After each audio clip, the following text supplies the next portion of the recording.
2024年ももう終わり。今日は大阪の椅子メーカーが日本の美容文化を作っていたというお話。今から20数年前、こんな会議があったとかなかったとか。シャンプーっていうのは新人が担当することが多いやろ。そうですね。美容師が髪切ったらシャンプー担当に交代させていただきますねって言われますね。そこやねん。そこなのよ。つまりな、カットは美容師が次から指名されたりして店の売り上げにつながっていくけど、シャンプーはなかなかそうはいかへんねん。確かに。シャンプーはお金を生みにくいのよ。でもそんなもんなんじゃないんですか？もっとお金を払ってもいいっていうシャンプーがあったら店が助かるでしょ。それはそうですけど、でもそんなシャンプーあるんですか？ないねん。それを考えるのが今日の会議じゃない？でもシャンプーってこうやって洗うじゃないですか。腰ひねったまま洗うのめちゃくちゃ大変ですよね。腰痛でやめる人が多いって聞きました。いいね。そういう困りごとにヒントがあるはずなのよ。こうして生まれたのがあのメニュー。ここでいきなりクイズ。ナジャさん、2000年代に普及したもっとお金を払ってもいいシャンプーといえば何？いや、これはもう私分かりましたよ。だって今めっちゃ流行ってるじゃないですか。ヘッドスパですよ。絶対当たってると思う。マッサージみたいなやつ。そう正解はヘッドスパ。腰をひねらずに洗える椅子を開発した会社がブームの仕掛け人だった。その会社とは大正10年創業のタカラベルモント。当初は鋳物工場だったが、今や世界トップクラス、国内ナンバーワンの理美容椅子メーカーに。すごい種類。美しさがなければハッピーではない。事業は毛髪科学の最先端に。髪の毛を縦に6分割する技術を独自で開発。ナジャさん、この後スタジオで最新の鏡を体験してください。関西リーダー列伝キーパーソンの成功秘話。美容ブームの仕掛け人は大阪の椅子メーカーだった。早速今回のリーダーにご登場いただきましょう。タカラベルモント吉川秀隆会長兼社長です。どうぞお入りください。よろしくお願いします。どうぞお座りください。お座りください。お座りくださいって言ってるこの椅子がタカラベルモントになんですけどね。もう僕らね、今日ご用意いただいて全てタカラベルモントの理美容椅子ってことで、後ほど社長から一つ一つの椅子について詳しくね、ご説明いただきたいというふうに思ってますけど。さっきもね、社長がこう入ってこられた時に、もう立ち上がって出迎えようかなと思ったんですけど、座り心地が良すぎてもう結局立ち上がることもできませんでしたよ。逆に今日仕事できるかなっていうね、なんか感じもします。リラックスしすぎてて。門倉さん、タカラベルモントっていう会社はご存知でした？知ってました。先週ですね、横浜の美容院に私行ってきたばっかりなんですけど、やっぱり椅子がタカラベルモントって書いてありました。書いてありました。はい。そうなんですか。ご自身の髪の毛っていうのはどちらでカットしてらっしゃるんですか？これは元うちの社員がリタイアした後、自分で美容室やってますので、そこへ行ってます。あんまりあちこち行くとうちへ来てほしいとか、そういう方もおられますので、早速参りましょう。タカラベルモントと吉川社長のその成功秘話にジャストミートや。大正10年、秀隆の祖父吉川秀信は22歳の時に宝鋳造所を創業した。創業から10年が経った頃、秀信はアメリカ屈指の理容椅子メーカー後見社の椅子を取り寄せ、分解して構造を調べ、理容椅子の生産を始めた。新参者の秀信は門前払いされていたという。そこでひらめいたのが、これは明暗やぞ。秀信が椅子を運んだのは今宮恵比寿神社。1月10日の十日恵比寿の参道に理容椅子を置いたのだ。なんやこれは、理容室の椅子か。なんでこんなとこに椅子があるんやろう。恵比寿さんの椅子か。現代でいうポップアップストア。商売繁盛を祈願する理容師の目にも触れた。これは宣伝になったぞ。1935年に東京進出。終戦を機に販路を拡大していき、1956年にはニューヨークに現地法人を設立。日本のメーカーとしては4番目の進出だった。すごい。今回のリーダー吉川秀隆は会社の成長期でもあった1949年に生まれた。ちょっとお坊ちゃまくん系ですね、これね。当時住んでいたのは自宅兼ショールーム。遊び道具といえば椅子だった。これめっちゃツルツルしてる。これめっちゃくるくる回るやん。これは馬がついてる。この遊びこそが椅子との出会いの原点。後に椅子の品質の見極めなどに生きているという。大学生時代に熱中したのは自動車だ。改造費用を稼ぐためにタカラベルモントでアルバイトをした。おお、吉川秀隆です。よろしくお願いします。よう来たな、ボン。はい。バイト言うてもみっちり働いてもらうで。いざ働いてみると、風呂入って帰るんですけど、みんなと一緒に風呂入ったり、そういう思い出はあります。物を作ってる楽しみは私としてはありましたね。結果的にお金をもらって、それが車に部品に変わっていくっていう車好きが高じて大学卒業後は東京日産自動車販売に入社。研修では、はい。車の買い替えどうですか？この前車検通したとこなんや。ごめんな。一軒一軒訪ねるドブ板営業。ほとんどが県もほろろに断られた。それでも話を聞いてくれた客のニーズを捉えることで、次の提案につなげる大切さを学んだ。入社して1年が経った頃、すみません、車用車の管理を担当されてる人いますか？はい、私ですが。そろそろ車用車の買い替えを検討する時期じゃないですか？まあそうですね。ですよね。実はこの営業所はタカラベルモント。秀隆は実家の会社に営業を仕掛けて制約を取り付けたのだった。売上成績が1位になったこともあり、前途洋々としていたある日、父が切り出した。なあ、そろそろ戻ってこい。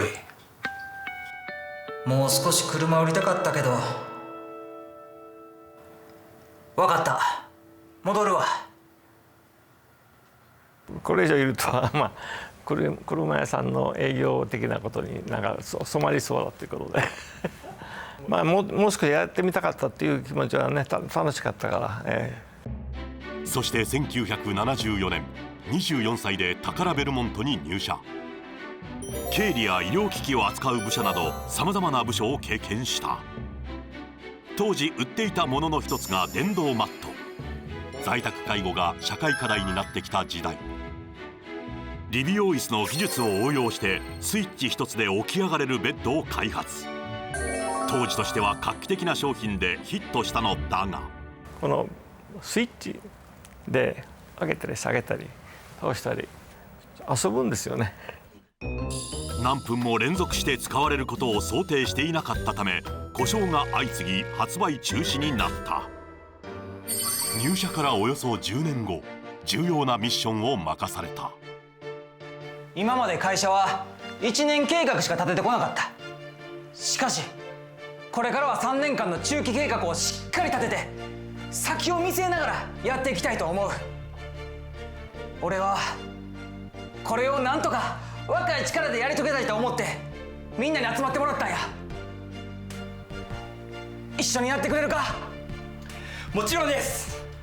なあ、俺らで会社変えていこう。ありがとう。若手従業員に主体的に経営に参加してもらうことで、社員たちの意識改革につなげようという考えだった。秀隆を中心に若い力で会社が生まれ変わろうとしていた矢先、1989年父が急逝。悲しむ間もなく会社の舵取りを任された。1989年の、8月ぐらいから、ちょっと体調を壊されて病院入院して、私しょっちゅう見舞いに行ってましたけども、その頃もう亡くなる前に要はあとは頼むとかそういったことを2人で話をされて、これはやっぱりしっかりやらなきゃいけないなということで、その亡くなった日にもう緊急取締役会やって、私がもう社長に当日やったと思います、確か。社長に就任すると、秀隆は想像力を武器にしてさまざまな新しい取り組みを始めた。ある日映画を見ていると、お、さすがネイルが流行っているっていうアメリカ。俳優もみんな爪が綺麗やな。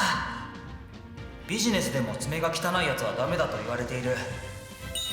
いや、待てよ、ひょっとしたら日本でもネイル市場が伸びるんちゃうか。1997年ネイル事業を立ち上げ、アメリカの企業と連携して技術者の養成学校を設立。商材を輸入して日本で発売するなど、旗振り役となって日本にネイルを普及させていった。さらにこれからは男も美容にこだわっていく時代や。よし、俺が広告塔になって広めていこう。ここでクイズです。自分自身が広告塔になって男性の美容意識も高めようと思った私は一体何をしたでしょうか。スタジオのなぜさん、10秒でお答えください。いや、これは私にこのクイズが出されたってことは、もうこれ答えは一つですよ。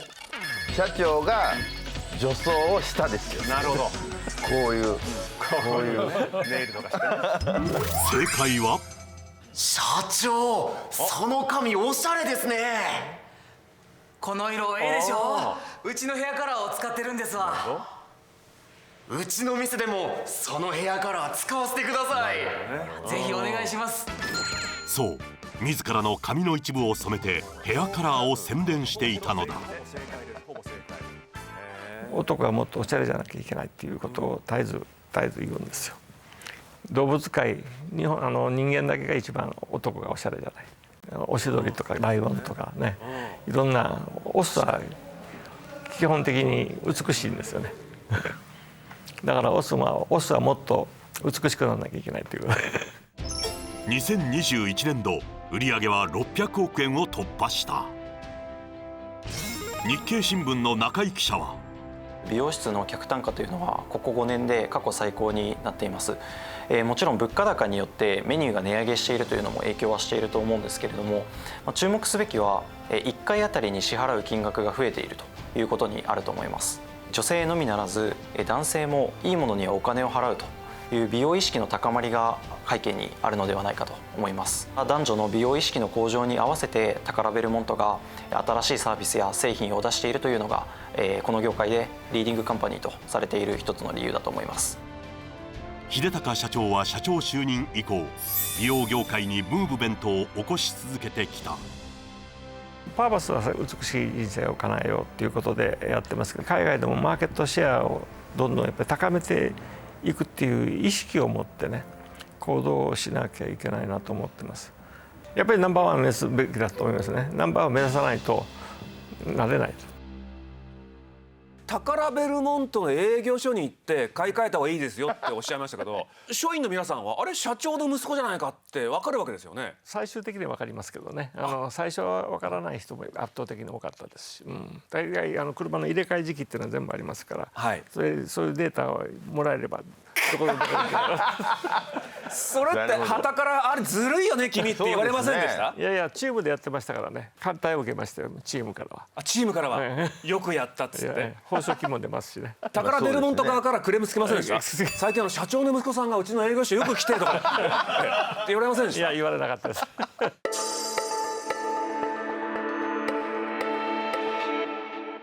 動物はオスの方が着飾るというかおしゃれしてるっていう発言があったじゃないですか。本能的にね、もう動物は。いやそうですよね。クジャクだってオスがやっぱりこう羽が綺麗で、動物はいわゆる異性メスをこう引きつけるためですけど、やっぱり人間もオスっていうかまあ男の人がおしゃれしたり美容に気を使って絶対大切なことだと思うんですよ。モテるモテないだけじゃなくってやっぱりちょっと自分に自信がついたりとかおしゃれする清潔感を意識するっていうのは本当大切だなっていうのは思いますよ。そうですよね。門倉さんもおしゃれですもんね。私もおしゃれ意識してますけど、やっぱ経済してたんですね。いや意識してますよ。経済の分野でもですね、男性の見た目と年収の研究って結構されてるんですけど、アメリカの研究ですと見た目にこう気を配ってる男性と全然のノンケアの男性だと2700万円ぐらい生涯年収がこう変わってくるという。そんなに変わって気使ってる人の方が収入は多い。清潔感があるとお客さんとのコミュニケーションがこう結構密になっていて契約が取りやすいっていうのがあって。ああ、そうなんだ。ってことは社長も今もうネイルツヤツヤじゃないですか。これ何ですか？コーティングみたいなやつですか？これはコーティングですね。ツヤツヤですよ。ツヤですよ。爪がちょっとキラってしてるだけで、やっぱり清潔感がすごくありますよね。だから例えば名刺渡す場合でもやっぱり相手ね。でこれ汚れた爪だったら受け取るのも嫌がるしね。うわ、俺ちょっとなんか黒いのが詰まってるこれ絶対ダメ。一番ダメです。ダメですよね。いや私もねちょっと磨きはしてるんですけど、いやそれ社長の方がツヤツヤですよ。日本にネイルを導入しようと、単に商材を導入するだけじゃなくてやはり技術もやっぱり導入しなきゃいけない。そういうためにうちが学校を作ってネイルスクールを作って、アメリカのライセンスもネイリストのライセンス、日本ではねライセンスないですから、そういう仕組みのネイルスクールを作ったんですよ。当初はやっぱり日本のこのネイルっていうのはまず私は美容室で広げたいっていう、美容室のやっぱりメニュー作り、でもネイルサロンってもう本当に多くなります。もう当たり前ですよね。うちのかみさんもよく言ってるんですけどもね。あ、そういうことなんだ。これまでに発売した椅子の数は500種類以上だというタカラベルモント。創業の地でもある大阪市西成区の工場では今も椅子が作られている。これは自動で合成比較を裁断する機械。およそ5分で出てきたのは椅子1台に使われるパーツだ。こちらが、座るシートの部分ですね。機械化が進む一方で職人の技に頼る部分も大きい。椅子は複雑な形をしているため縫うのは手作業。カバーをクッションにかぶせるのもこの道20年の職人だ。力を込めて合成比較を伸ばし正確な位置に貼っていく。1個だけやるわけじゃないから力をなるべく使わないように体を使ってやって。続いては数多くのパーツを使って椅子を組み立てていく仕上げの工程。まるで精密機器のようなパーツの数はおよそ1000個。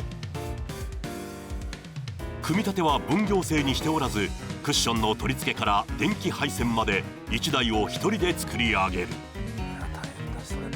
こうしてできた美しい椅子は使い心地も評価され120カ国以上に輸出されている。すごい。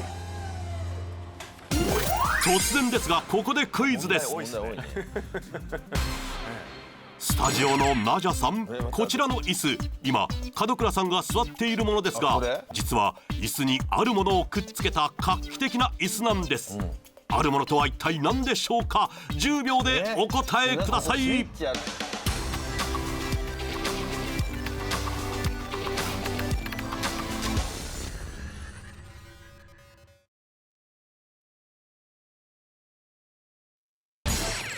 でも社長が車好きだったじゃないですか。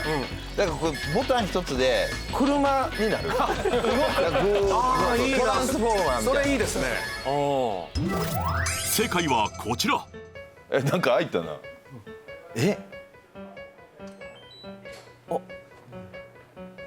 何これ。シャンプー台かなこれ。椅子の下から出てきたのはなんとシャンプー台。これはすごいわ。下に内蔵されてるんだこれ。これは椅子とシャンプー台を一つにしたワンという商品だ。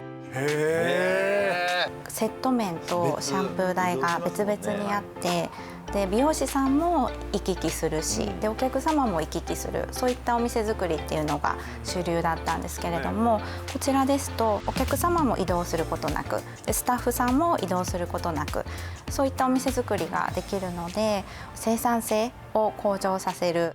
画期的な製品を世に送り続けるタカラベルモントだが、中でもロングセラーとなっているのがこのシャンプーベッド夢。やはり一番の特徴はお客様の寝心地っていうところでして、実はこの椅子の部分がですねフルフラットになります。夢を見てしまうくらい寝心地が良いというコンセプト。発売から18年で導入するサロンは5万件を超える。長時間の施術でも体への負担を少なくできるため、ヘッドスパの普及には夢が欠かせなかったという。さらにタカラベルモントはヘッドスパの次なる施術を開発していた。一体どんなものなのか、ショールームで体験させてもらうことに。早速夢に寝転がり、髪や頭皮の汚れを落とすクレンジングとシャンプー。もくもくしてるスチーム。ここから先が新メニュー。何ですか何ですか。これ失礼いたします。お、はい、炭酸のタブレットを入れてるんですけど、その炭酸のタブレットがこのお湯にかけて、わあ、今頭が浸りました。お風呂に入ったみたい、頭が。失礼いたします。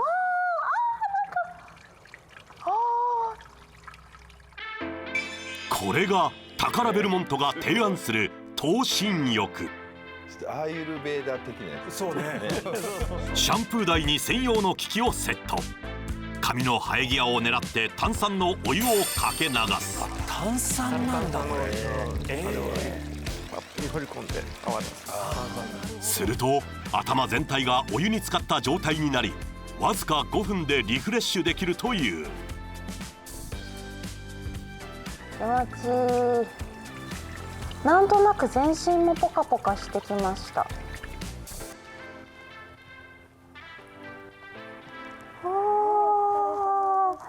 なんか違う世界に行っていました。なんか髪の毛と頭皮をケアしたはずなのに、なんだか全身が軽くなって、なんかふわふわした感覚になっています。血流を促す効果が期待されるほか、ヘアカラーが落ちにくくなるなどの効果もあるという。いち早く頭身浴を導入しているサロンを訪ねると、気持ちよさそうにしている人を発見。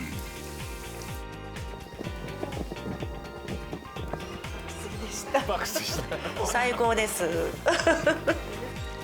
頭身浴がまた新たなブームを巻き起こしていくのだろうか。炭酸のお湯なんですか。タブレット、炭酸入った水出すところに炭酸のタブレットを入れて、はい、そのお湯は炭酸泉に変わる。なるほど。で炭酸効果でその毛穴の汚れとかも取れるってことですか。だってウーデンちゃん絶対寝てたよね。寝てたね。寝てましたっていう顔で起き上がってる。はいはいはい。ああさっぱりしたっつって。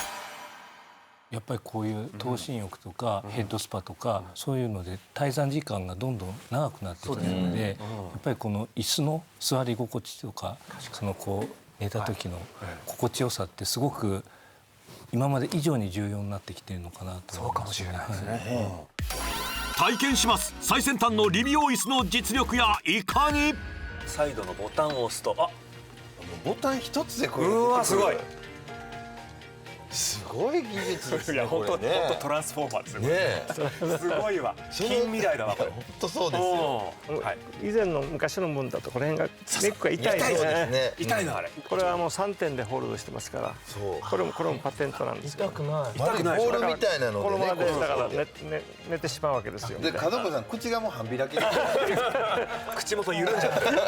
これはすごいわ。すでに寝てたでしょ。門倉さんいかがでした？いやもうすごい動きがスムーズで、もう5秒ぐらいで眠くなってくる。それはかなり疲れてるんですよ。5秒でですか？いやでもまた来たくなる美容院ですよね。わかります。他にで言いたくない、そこの美容室行ってみてすごい椅子あるからっていう。そうですね。まだ出して1年経ってないんです。これの要望が多いですね。あ、そうですか。これはいいや。ナジャさんが座っているのは最上級のバーバーチェア。背もたれが上下するんですよ。ほうほう。今上がってきますね。上がってきた。おお。なるほど。これマックス。これマックスです。でこれです。例えば男性なんかこのままでいいですけども、例えば女性のロングヘアの場合カットしやすいようにとか。段になりますもんね。そう。ナジャさんのおっしゃる通り、髪がストンと落ちるので切りやすくなります。さらに椅子の内側には送風ファンを設置。あー出てきた。どこここから両方から腰のあたり。風が出てるここから。これは夏場いいですよ。だからカバーかけてで暑くなりますからこれで風を出す。確かに。私行ってるところはねもう暑すぎてここ下サーキュレーター入れてって言うたことありますもん。ほんまにオフィスの社長椅子とかもこれでいけそうですよ。ここに扇風機ついてるのいいよね。夏はね。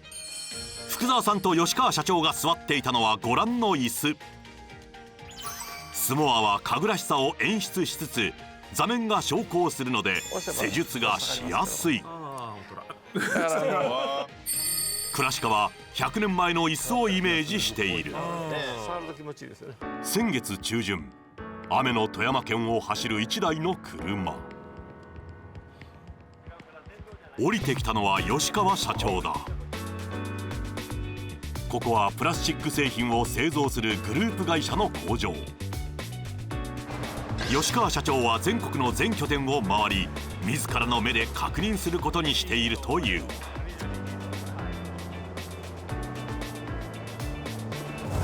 この部分は残すわけ？はい、ここは残してここにキャビネットが来る形になります。現場行ってそこの人間と会ってそこで感じることを自分の一つの判断基準にしてますので。富山に来た目的はグループ会社とのコミュニケーションだけではない。この日開かれていたのは美容技術の日本一を決める全国大会。全国の都道府県から選ばれた出場者が部門ごとに競い合う美容業界最大のイベントだ。熱気がこもる会場に吉川社長の姿が。毎年欠かさず大会に訪れていて大会運営のサポートもしている。業界良くなればうちの製品も売れる。だから共存共栄、やはり業界が良くならないといけないという気持ちでいろんな形で講演をしてるわけですよね。鏡よ鏡よ鏡さん、ナジャさんにおすすめの髪型は何？この後返信します。大阪市都島区、タカラベルモントが開発しているのは椅子だけではない。利用者と常連客2人が見ているのは何やら変わった鏡。すると客の写真が映し出された。何これ、すごいハイテク。よく見ると顔には水色の点がついている。これは AI によってパーツの配置や彫りの深さなど特徴を分析したものだ。皆さんも髪を切った時こんな経験したことはありませんか？仕上がりこんな感じです。あれ？なんか思ってた感じとちゃうな。誰もが経験してるでしょうね。これを解決すべく生まれたのがスマートデバイスミラーエシラだ。利用者は事前に髪の長さなどの希望や髪の悩み、好きなファッションやインテリアのイメージを登録。すると鏡に搭載された AI が髪型をおすすめしてくれるという優れもの。客と美容師の完成イメージのズレを減らせるという。顔立ちに似合うヘアスタイルっていうのをエシラから9つ提案してくれて、さらにはこちらのスタイル画像と自分の顔を合成することもできるので、よりリアルに仕上がりのイメージっていうのをすり合わせることができます。さらにカット直後の写真を保存しておけるので、次に来店した時に確認することもできる。ああ、前回こうでしたよね。髪型変えたい時とかはいっぱい出てくるんで、こんなんしたいですとかいうのはできるんで、そこがいいですね。こういうテクノロジーのサポートがありながら、でなおかつそのスタイリストさんの感性とかそういうものがしっかりとこう2つからアプローチができるようになると、その教育のレベルも上がってきますし、また新しい発見ができるっていうのはすごくありがたいというか、いいことだなと思います。さらに施術の流れでしれーっと店の商品の広告を見せることもできる。しれっとね。もっとエシラの導入サロンさんが増えていったら、どんどんお客様の自分のカルテというのができるようになります。なので引っ越した先でも自分のカルテを新しいサロンさんに共有できて、スムーズにカウンセリングができる世界が作れたらなっていうふうに思っています。このエシラ、ナジャさんに体験してもらいます。すでになんか情報はもうナジャさんからもらって、なんかちょっとしたアンケート的な、なんか自分のライフスタイルとか好きな髪型っていうのは事前に選んでます。なるほど。はい、専用のページは今できている状態なので、ナジャ・グラディーバ様の専用のミラーにお通ししますという形でミラーの中に入っていきます。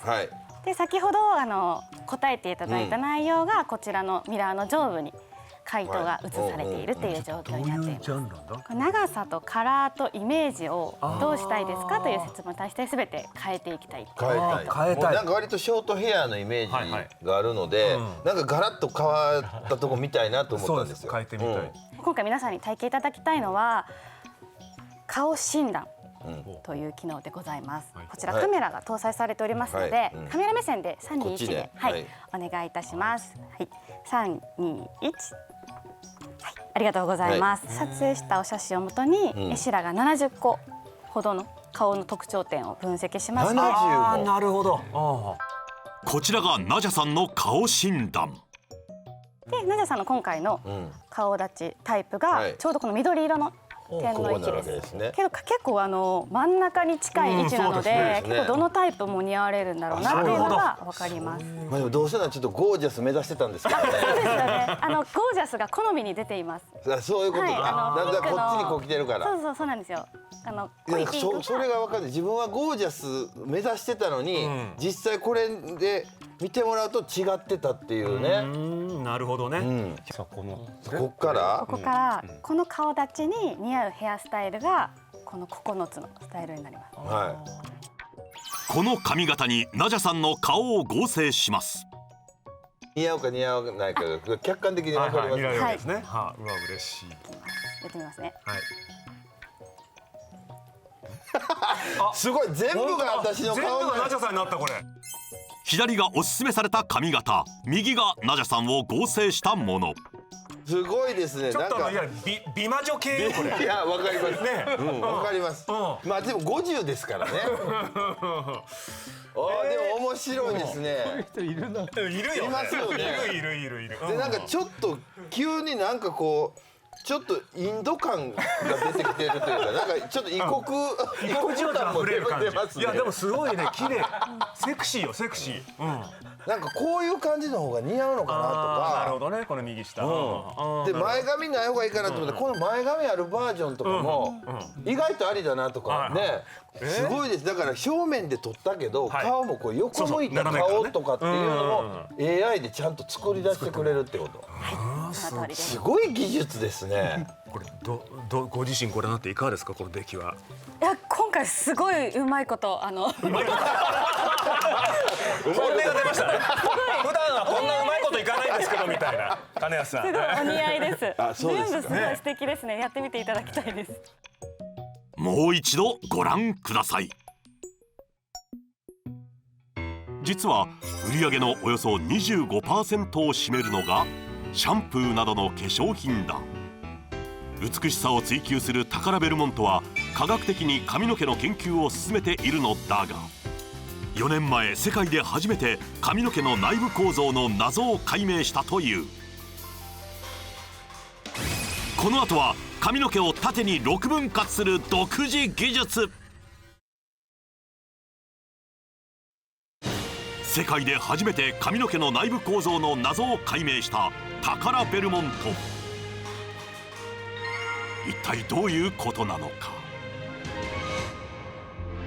そもそも髪の毛は外側からキューティクル、コルテックス、メデュラという3層の構造になっている。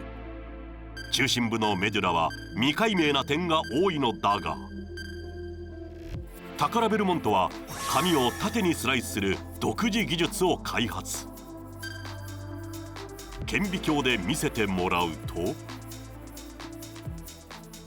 この方向に髪の毛が伸びてて、それをスライスしていったものになりますけども、見てるとなんか真ん中に黒いものがあるなと、これが髪の毛の真ん中に存在しているメデュラと呼ばれる構造になります。こういうふうに黒く見えるなっていうぐらいだったのが、よく見てみるとちょっと違う見え方をするメデュラっていうのもありまして、ここも実はメデュラだったりするんですね。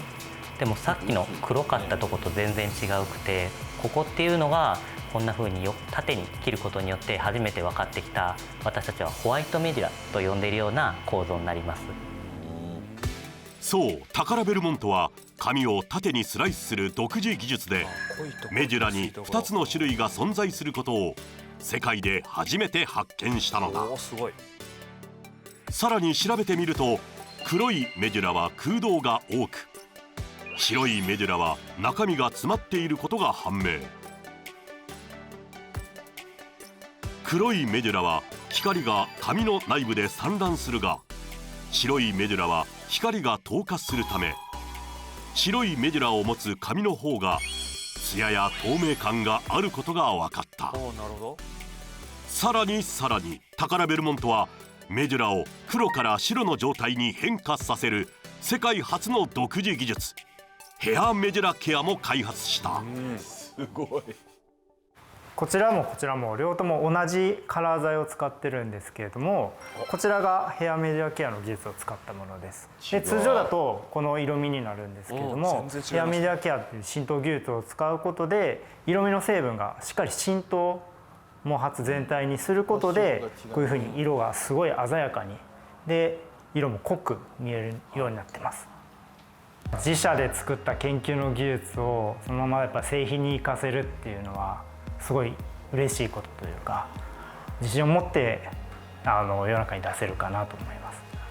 髪の毛に関する研究開発は美容だけにとどまらないというですね。メデュラも含めてですけど、髪の毛の中って美しさの他に健康に関するものもいろいろ入っているので、そういったものを切っていろいろ染色して見ていくっていうので、いろんな可能性があるんでやっていきたいと思います。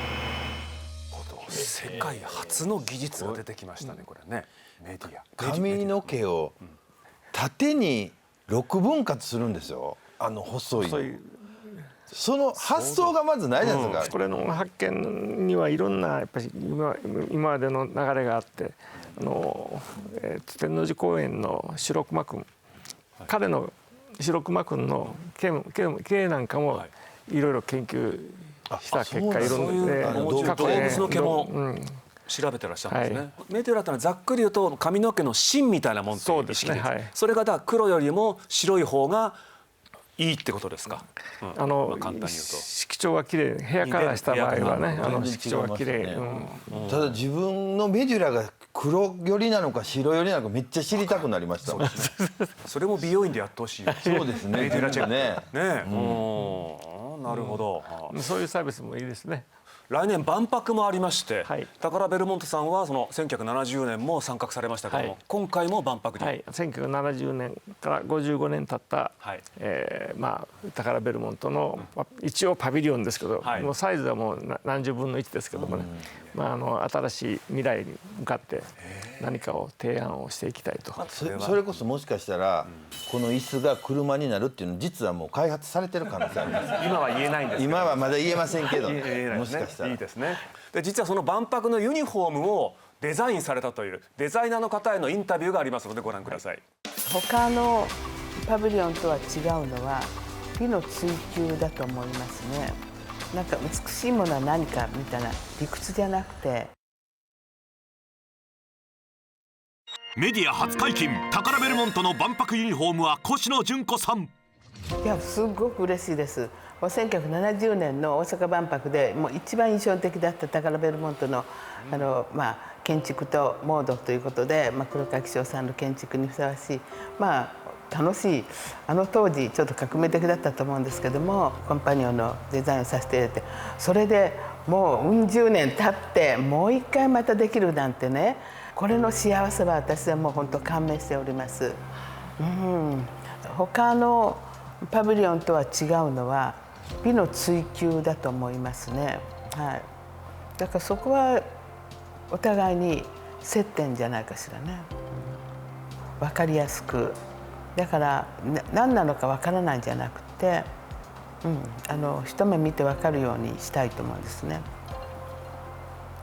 なんか美しいものは何かみたいな理屈じゃなくてシンプルなものだと思いますね。いやちょっと迷ってる暇ないですね。じゃあもうどんどんだからメリハリのあるこれだみたいなことでいいと思うんですね。あまり理屈っぽいっていうことよりも見てわかるっていうね。こうやって喋りながらああだこうだって考えてます。どんなものができるのか楽しみですね。だから55年経った今またうちのためにデザインをしていただけると本当にありがたい。そうですね。で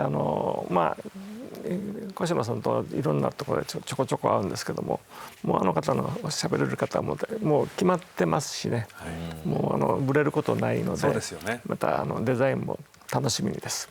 では次をもって最後の質問とさせていただきます。社長が考えるリーダーにとって必要なこととは何でしょうか。リーダーに必要なこと。